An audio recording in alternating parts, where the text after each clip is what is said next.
നമസ്കാരം. മലയാളി വാർത്തയിലേക്ക് സ്വാഗതം. 6 വർഷമായി ഉത്തരം കിട്ടാത്ത ജസ്നയുടെ തിരോധാനത്തിൽ തുടരന്വേഷണം ആവശ്യപ്പെട്ട് അച്ഛൻ ജെയിൻ സീൽ ചെയ്ത കവറിൽ നൽകിയ തെളിവുകൾ കോടതി സ്വീകരിച്ചു. ചില ചിത്രങ്ങൾ അടക്കമാണ് കോടതിയിൽ നൽകിയത്. തെളിവുകൾ കോടതി പരിശോധിച്ചു. ഇതേ തെളിവുകൾ നേരത്തെ CBI പരിശോധിച്ചിട്ടുണ്ടോ എന്നറിയാൻ കേസ് ഡയറി ഹാജരാക്കാൻ കോടതി നിർദ്ദേശിച്ചു. CBI പരിശോധിക്കാത്ത എന്തെങ്കിലും തെളിവുകൾ ഹാജരാക്കുകയാണെങ്കിൽ തുടരന്വേഷണം നടത്താമെന്നായിരുന്നു CBI നിലപാട്. അതിനാൽ തെളിവുകൾ താരതമ്യം ചെയ്ത ശേഷമായിരിക്കും തുടരന്വേഷണത്തിന്റെ കാര്യത്തിൽ തിരുവനന്തപുരം CJM കോടതി ഉത്തരവിടുക. കേസ് നാളെയും കോടതി പരിഗണിക്കും.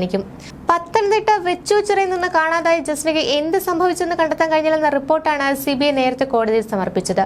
ഈ റിപ്പോർട്ട് തള്ളി തുടരന്വേഷണം ആവശ്യപ്പെട്ടാണ് ജസ്നയുടെ അച്ഛൻ കോടതിയെ സമീപിച്ചത്. ജസ്ന ജീവിച്ചിരിപ്പില്ല എന്നാണ് അച്ഛൻ പറയുന്നത്. ജസ്ന തിരോധാന കേസിൽ CBI എത്തിപ്പെടാത്ത കാര്യങ്ങൾ സമാന്തര അന്വേഷണത്തിലൂടെ കണ്ടെത്തിയെന്ന് അച്ഛൻ അവകാശപ്പെടുന്നു. ജസ്നയുടെ സഹപാഠിയായ സുഹൃത്ത് തെറ്റുകാരനല്ല, മറ്റൊരു സുഹൃത്താണ് ഇതിന് പിന്നിൽ പ്രവർത്തിച്ചത്. ഇതിന്റെ തെളിവ് കയ്യിലുണ്ടെന്നും കോടതിയിൽ കൈമാറിയെന്നുമാണ് അച്ഛൻ പറയുന്നത്. CBI കേസ് അവസാനിപ്പിക്കാൻ പോകുന്നുവെന്ന സാഹചര്യത്തിലാണ് താൻ അന്വേഷണം ആരംഭിച്ചതെന്ന് അച്ഛൻ പറഞ്ഞു. ഏജൻസികൾക്ക് സമാന്തരമായി തന്റെ നേതൃത്വത്തിൽ ഒരു ടീമായാണ് അന്വേഷണം നടത്തിയതെന്ന് അച്ഛൻ പറഞ്ഞു. ജസ്നയുടെ തിരോധാനവുമായി ബന്ധപ്പെട്ട് എല്ലാ അന്വേഷണ റിപ്പോർട്ടുകളും തങ്ങളുടെ സംഘം വീണ്ടും പരിശോധിച്ചു. അതിൽ CBI വിട്ടുപോയ ചില കാര്യങ്ങളിലൂടെ തങ്ങൾ അന്വേഷണം നടത്തിയെന്നും ജെയിംസ് നേരത്തെ വെളിപ്പെടുത്തിയിരുന്നു. തുടർന്നാണ് പുതിയ തെളിവുകൾ ഹാജരാക്കുകയാണെങ്കിൽ തുടരന്വേഷണം നടത്താമെന്ന് CBI കോടതിയെ അറിയിച്ചത്. തിരോധാനവുമായി ബന്ധപ്പെട്ട് പുതിയ തെളിവുകളുണ്ടെങ്കിലും 6 മാസം കൂടി CBI അന്വേഷണം നടത്തണമെന്നാണ് ജസ്നയുടെ പിതാവിന്റെ ആവശ്യം.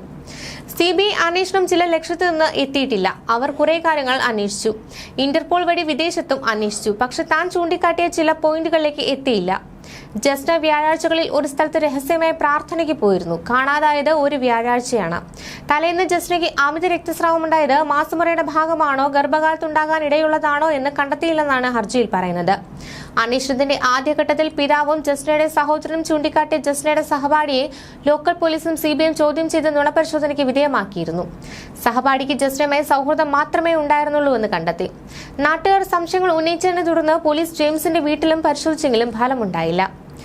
CJM കോടതിയിൽ അധിക സത്യവാങ്മൂലത്തിൽ 5 വർഷം മുമ്പ് പത്തനംതിട്ടയിൽ നിന്ന് ജസ്ന മരിയ ജെയിംസിനെ കാണാതാകുമ്പോൾ വീട്ടിൽ നിന്ന് പോകുമ്പോൾ 60,000 രൂപ കൈവശമുണ്ടായിരുന്നുവെന്നും ഇതേക്കുറിച്ച് CBI അന്വേഷിക്കണമെന്നും ആവശ്യപ്പെട്ടിരുന്നു. കോളേജ് യാത്രയ്ക്കും മറ്റു ചെലവുകൾക്കും ദിവസേന പിതാവും മാതാവും പണം നൽകിയിരുന്നു. ഇത്രയും വലിയ തുക വീട്ടുകാർ നൽകിയതല്ല. സഹോദരി അവിചാരിതമായി കണ്ട ഈ പണത്തിന്റെ ഉറവിടത്തെക്കുറിച്ച് CBI അന്വേഷണം നടത്തണമെന്നായിരുന്നു പിതാവിന്റെ ആവശ്യം. ന്യൂസ് ഡെസ്ക്, മലയാളി വാർത്ത.